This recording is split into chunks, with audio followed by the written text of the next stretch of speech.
Selamat berjumpa lagi sahabat WOWTube. Kali ini kita akan menonton kisah para nyai menir Belanda di Batavia dan sekitarnya. Indonesia pernah dijajah oleh beberapa negara yaitu Belanda, Inggris dan Jepang. Penjajahan Belanda di Indonesia dimulai pada abad ke-17 sampai dengan pertengahan abad ke-20. Pada awalnya Belanda menguasai wilayah Indonesia melalui perdagangan rempah-rempah dan kemudian mendirikan VOC. Masa penjajahan Belanda berlangsung paling lama dan berdampak besar pada sejarah, budaya, dan ekonomi Indonesia.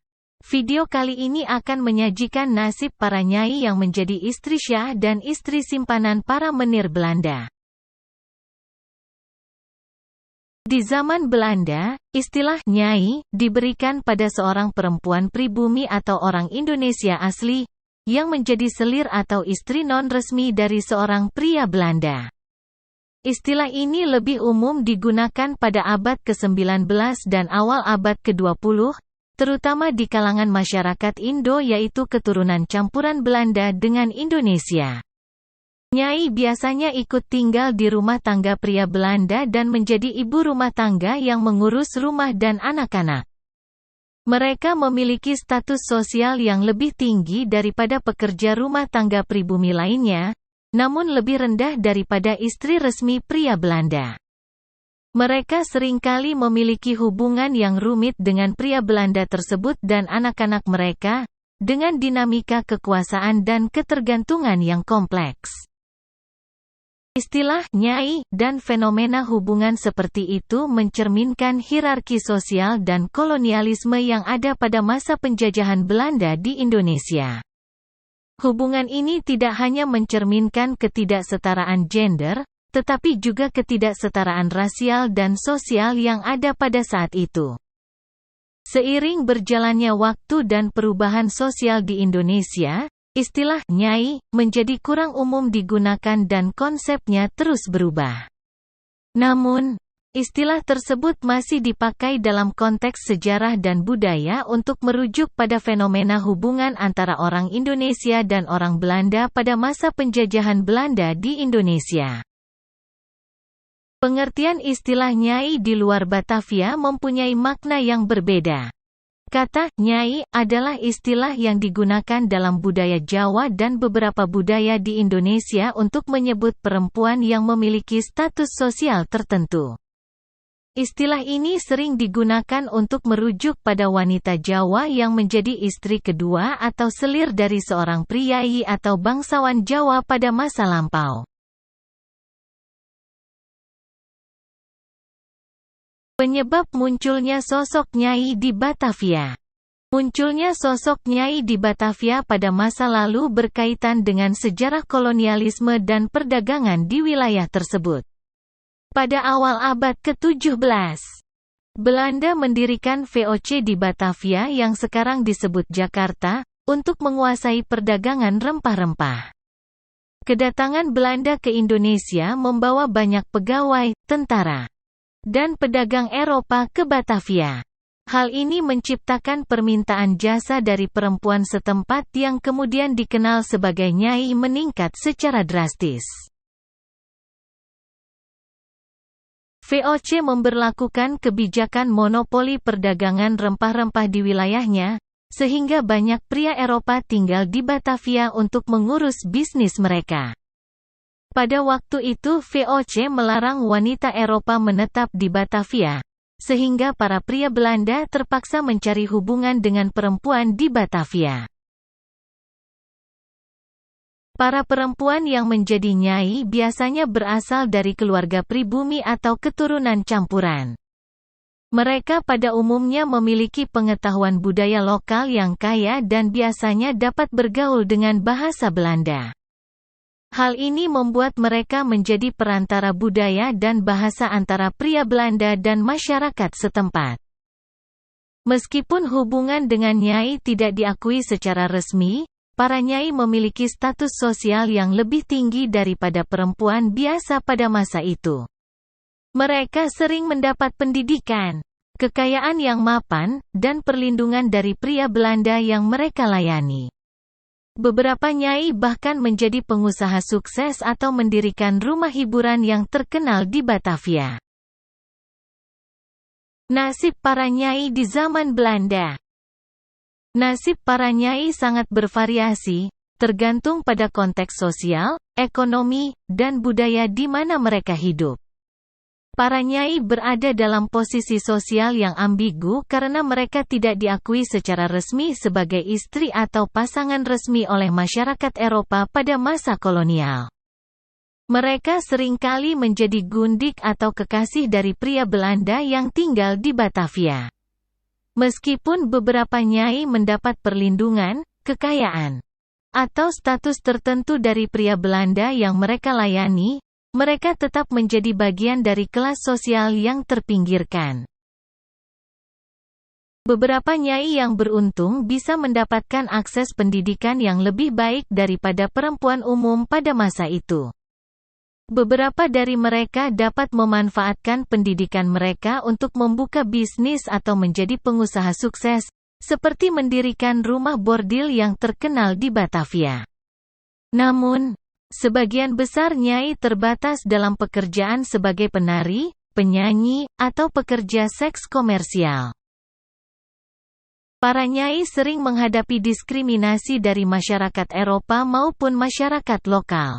Mereka sering dianggap rendah oleh masyarakat Eropa karena mereka tidak dianggap sebagai pasangan resmi. Sedangkan di dalam masyarakat lokal menganggap mereka sebagai perempuan yang menjual diri yang tidak bermoral. Para nyai seringkali hidup dalam kondisi yang sulit secara ekonomi. Mereka mungkin terpaksa hidup di permukiman kumuh dan tidak memiliki perlindungan sosial yang memadai. Mereka juga dapat menghadapi risiko kesehatan dan kekerasan seksual, serta kerentanan terhadap penyebaran penyakit menular. Seiring berjalannya waktu dan perubahan sosial, pandangan kepada nyai telah berubah. Masyarakat modern menganggap para nyai sebagai korban kolonialisme dan penindasan. Ada beberapa upaya untuk mengakui peran dan pengorbanan yang mereka lakukan dalam sejarah Batavia. Upaya untuk mengangkat kehidupan dan warisan budaya para nyai dilakukan melalui jalur seni, literatur, dan pengakuan publik. Faktanya pengalaman para nyai sangat beragam dan kompleks, dan sulit untuk mengeneralisasinya. Praktek prostitusi di Batavia. Pada masa penjajahan Belanda di Indonesia, praktik prostitusi di Batavia melibatkan perempuan pribumi dan perempuan keturunan Eropa dalam perdagangan seks. Batavia menjadi pusat perdagangan dan kegiatan ekonomi yang sibuk. Kehadiran komunitas Eropa yang besar, termasuk pegawai pemerintah, pedagang, tentara, dan pelaut, menciptakan permintaan yang tinggi akan jasa prostitusi. Pemerintah kolonial Belanda bahkan secara resmi mengatur dan memperbolehkan keberadaan adanya rumah bordil di Batavia. Prostitusi di Batavia pada masa itu dilakukan dalam berbagai bentuk. Selain rumah-rumah bordil yang beroperasi di kawasan seperti Glodok dan Tanah Abang, ada juga praktik prostitusi jalanan di sepanjang jalan-jalan utama dan daerah perdagangan. Para pekerja seks ini seringkali merupakan perempuan muda yang terjebak dalam kemiskinan atau diperdagangkan oleh orang-orang yang memanfaatkan kebutuhan mereka. Meskipun prostitusi di Batavia pada zaman Belanda terjadi dalam konteks kolonial yang tidak setara dan seringkali eksploitatif, praktek prostitusi dengan versi lain daripada praktek para nyai merupakan hasil dari faktor sosial dan ekonomi serta politik pada masa itu. Banyak keturunan nyai Belanda yang mempertahankan budaya dan bahasa Belanda dalam keluarga mereka. Sementara yang lain lebih mengidentifikasi diri sebagai orang Indonesia dan menganut budaya dan tradisi setempat. Pada akhirnya, identitas dan keturunan seseorang ditentukan oleh banyak faktor, termasuk budaya, agama, dan pengalaman keluarga. Setiap individu memiliki kisah dan pengalaman yang unik. Berikut ini adalah beberapa tokoh yang merupakan keturunan dari para nyai. 1. Raden Ajeng Kartini. Ia adalah seorang tokoh perempuan Indonesia yang dikenal sebagai pelopor gerakan emansipasi wanita di Indonesia. Ibunda R.A. Kartini yang bernama Ngasirah adalah seorang nyai keturunan Belanda. 2. Bung Hatta. Muhammad Hatta adalah salah satu proklamator Indonesia dan wakil presiden pertama Republik Indonesia. Ibunya bernama Dewi Siti Rahayu adalah seorang nyai keturunan Belanda. 3. Su Hock Gyi. Seorang aktivis dan intelektual Indonesia yang aktif selama periode 1960-an. Ibunya bernama Oi Kim Neo adalah seorang nyai keturunan Belanda Indonesia. 4. Maria Ulfa Santoso. Seorang ulama dan cendekiawan Muslim Indonesia. Ibunya bernama Marisela Santoso adalah seorang nyai keturunan Belanda. 5. Agustinus Adi Sucipto. Seorang marsekal Indonesia yang menjadi pahlawan nasional. Ibunya bernama Mariam Suwardi adalah seorang nyai keturunan Belanda. 6. Julia Perez. Seorang penyanyi, aktris, dan model Indonesia. Ibunya bernama Teresia P. Sugianto adalah keturunan nyai Belanda. 7. Marjolein Tambayong. Seorang aktris dan penyanyi Indonesia. Ibunya bernama Martinius Haryani Tambayong yang memiliki darah keturunan nyai Belanda. Beberapa keturunan nyai Belanda ini mencerminkan keberagaman latar belakang dan prestasi individu di Indonesia. Masih banyak keturunan nyai Belanda lainnya yang tidak ditampilkan di video ini. Dengan peran dan kontribusi beragam dalam sejarah dan kehidupan bangsa Indonesia. Nasib anak Indo yaitu keturunan campuran Indonesia dan orang Eropa.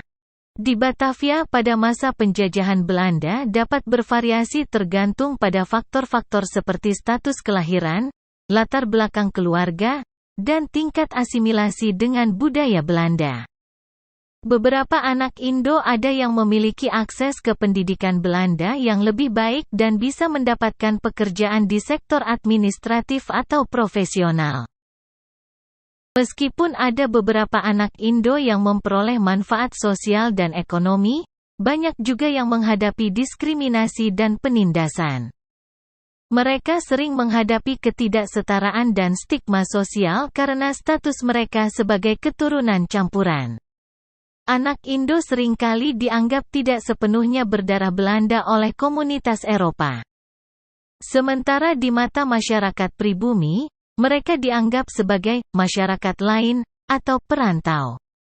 Selama masa penjajahan Belanda, terdapat kebijakan diskriminatif terhadap anak Indo, seperti pembatasan akses ke posisi pemerintahan atau pekerjaan tertentu. Mereka juga seringkali dianggap sebagai kelas rendahan dalam hierarki sosial kolonial. Perkawinan campuran di antara orang Eropa dan pribumi pun seringkali tidak diakui secara hukum. Dan anak-anak hasil perkawinan tersebut dapat mengalami kesulitan dalam mengakses warisan atau hak-hak hukum lainnya. Selama periode penjajahan Belanda, terdapat juga beberapa usaha untuk mengasimilasi anak Indo ke dalam budaya Belanda. Beberapa anak Indo dikirim ke Belanda untuk mendapatkan pendidikan dan dibesarkan dalam budaya Belanda. Namun asimilasi ini juga seringkali membuat anak Indo terputus hubungannya dengan budaya Indonesia asli mereka. Demikian misteri nasib para nyai di zaman Belanda yang ada di Batavia dan keturunannya yang mendapat perlakuan diskriminatif dari orang Eropa dan pandangan negatif dari publik Indonesia. Faktanya para nyai sudah mewarnai kehidupan di Indonesia pada zaman penjajahan Belanda dan memberikan kontribusi melahirkan para tokoh terkenal untuk Indonesia. Semoga video ini dapat bermanfaat untuk sahabat WowTube. Sampai berjumpa di video berikutnya dan jangan lupa menekan tombol subscribe, like, dan mengetik komentar yang positif untuk kemajuan saluran ini.